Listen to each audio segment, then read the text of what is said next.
Hello friends and welcome back for another episode of Indie Impressions. My name is Nick and today we're going to be checking out something called Desolation Dream from the Global Game Jam 2015. It's another pretty bizarre and strange one in general, and it kind of takes the form of an exploration type game, only, well, we'll be exploring this ethereal dreamscape essentially as this character made out of noise, and I'm not sure exactly what our motivations are going to be, but we'll do our best to try and find some solidarity in the friends that we might run into out in this world.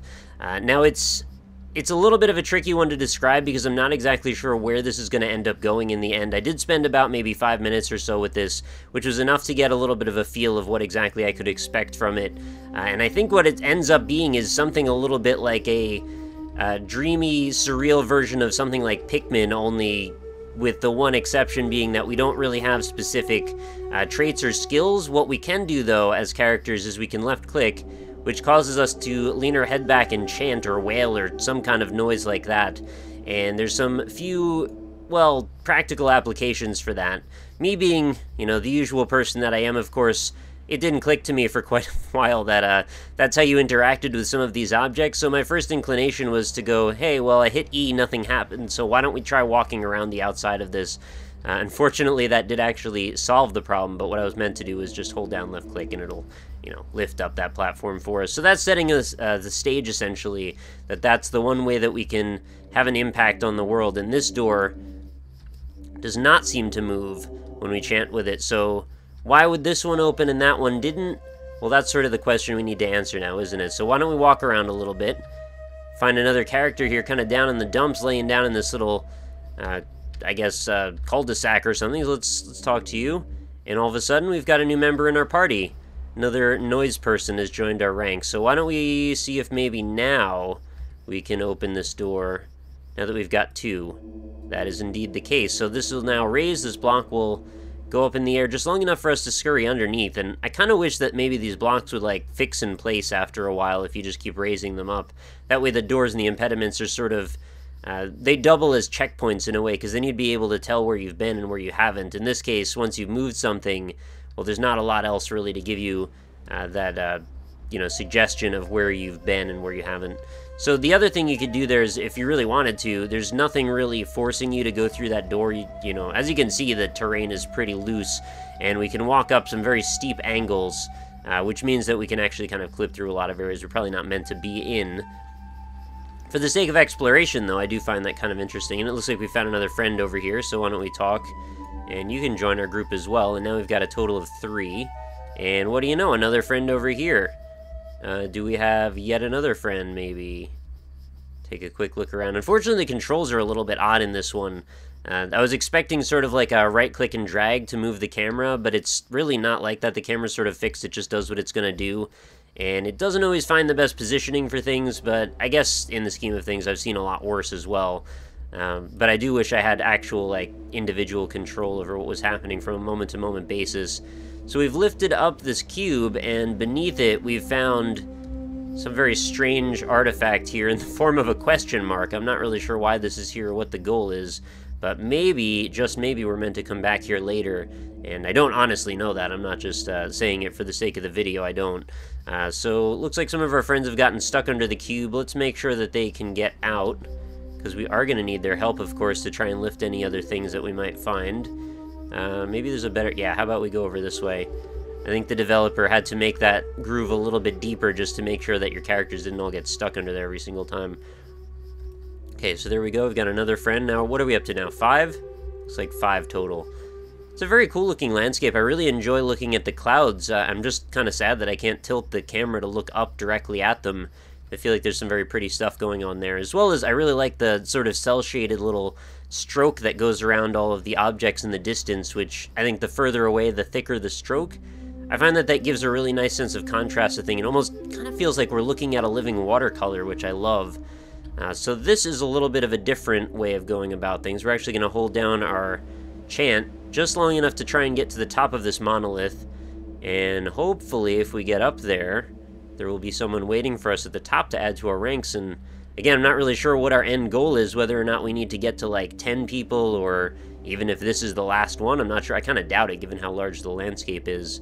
But I definitely like the premise, and I really look forward to finding more games like this in the future.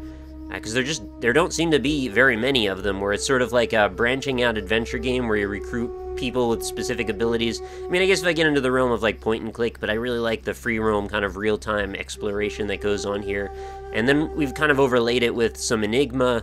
We've got some pretty art stuff going on, as well as the ambient soundtrack that's playing is really lovely as well. I really do like the textural quality of these people being made up of these abstract lines and bits that seem like they're just barely together, sort of like the remnants of a dream of like someone who you can't quite remember their features or something. This is just sort of the highlights of their presence, not so much that they're any individual person one way or another, which I think is kind of an interesting way to represent an identity as well. So now we're all gallivanting through the mountains, so you can see kind of doing some strange things with the gravity as they all seem to sort of bounce about a little bit. I'm wondering if maybe is there an angle I can get like a nice view and see maybe what's over in this direction. Unfortunately, I think the camera doesn't really want to cooperate very much with me, but I did want to get up on top of one of these mountains and have a good look around. If I could just click and drag to make this so much simpler. Maybe... No, I was wondering maybe if arrow keys did something, but I can't really get a good look down. Which is really unfortunate, since the whole game is about exploration. I want to be able to see where maybe I haven't been, look for some landmarks or some structures that look unique. But since I can get up top and I can't really look down properly, it's just sort of taunting me in that way. But on the upside, at least, you know, we get shots like this every now and then that are quite pretty, you know, when the camera doesn't clip through the ground. Again, I mean this not in any derisive manner. This game was made in a very short amount of time, and I understand there's definitely going to be some caveats that come along with that. There's no ill will in me expressing that criticism. It's just the way that these things go. And I would just, if anything, hope that maybe this developer or this group of developers would take, you know, go ahead and refine this idea a little bit more, because I really like where it's going so far. And I think this has a lot of potential. If this landscape maybe just had a little bit more in the way of features, I think I'd probably be very interested in taking a longer walk around it and seeing what's about. For now, though, I kind of feel a little bit like I was playing World of Warcraft and have kind of gone off the rails, and I'm like going over, you know, the top of Ironforge Mountain and looking for the airport, as it were. As you know, any WoW players might remember, there were a lot of sort of off-limits zones for a while, or a lot of places that you weren't meant to be. And there was kind of a cool quality in that. You felt like, you know, you're in this restricted area, you're not allowed to be in it. There was always this weird penalty of, like, wondering that maybe if, you know, a mod found you or a server admin found you up there, that they would, like, penalize your account or something, which made the, you know, the thrill of going in these off-limit zones even more interesting. And maybe it's just a cerebral thing personally, or a psychological thing personally, but I do find that to be a strange but also curious sort of piece of mind space that this game has reminded me of. Like, I wouldn't really go into that realm very often, because there's not a lot of reasons that ever comes up, where you feel like you're traversing a landscape that's made up of areas you're not meant to be in. But if you can harness that sort of energy and turn it into something maybe a little bit more captivating, I think there's actually, well, you can kind of cultivate a sense of curiosity out of that. And, you know, what more do you really want in a game like this, or an experience like this, other than curiosity and wonder, and that sense of enigma as you walk around when you're really not sure what the point of any of it is, but you want to take the time to figure it out, right? Look at those clouds, that's really pretty. I'm starting to wonder if maybe I haven't already explored all of the features that are worth knowing about. I mean, again, I kind of doubt it, but I haven't really run into anything else beyond those couple of places. There was the pillar that I climbed up the side of, and then, of course, this cube that we can all kind of stand next to and cause this to rise, and then see if maybe... Well, why don't we check one more time? We've got one more member in our party. See if we can get to that question mark. And perhaps this is the way out, or this is something else entirely different. I'm not entirely sure. I hope it just knows that I've got all these people in my party. Also, by the way, in case you're wondering, you can rotate in place when you're chanting, but you can't actually, like, just move or anything like that. So I can't really use the space that I've created to just kind of jump under while it's still rising. So yeah, unfortunately it doesn't look like anything has happened there.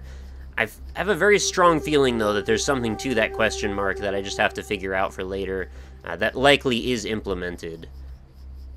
So, I mean, I could take a lot of time and just wander around this landscape and meander endlessly. I would like to leave a little bit of a sense of mystery for you guys as well. If you'd like to go explore Desolation Dream for your own, well, I highly recommend that, and I'm going to have a link, of course, in the description for you guys to go try it out. Very cool experience. I did enjoy it very much. I just wish there was a little bit more to see and do, and hopefully if the developers want to continue down this road, well, I would be very much interested in revisiting this later and hopefully finding out a few more landscape bits and pieces that might be interesting, or what other ways you could use the fact that we've got all these characters to create some sort of an interesting gameplay proposition. I think there's a lot of ways that you could do that. It's just, again, the constraints of like a 48-hour game jam, you know, they show up pretty readily, and that's okay.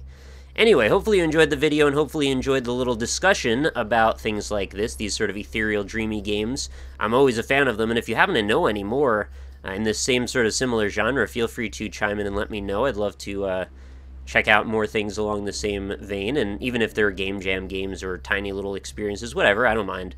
That's kind of the charm of this series, I think, is the fact that I don't have to get bogged down in only playing, you know, big budget games or games of a certain caliber or certain scope, I guess you could say. But yeah, feel free to leave me a comment. Let me know what you think about this or any of the topics we discussed today in the meandering that we were doing through this landscape. And of course, if you enjoyed the video, make sure you leave a like on it. That does help out quite a bit. Be sure to come back again tomorrow. New episodes of Indie Impressions go up every single day, so if you enjoy the idea of finding out about a new artistic, unique, or original indie game every single day, this is the place for you, so consider subscribing. I hope to see you again tomorrow, and I hope you'll have a fantastic night. Talk to you all tomorrow then.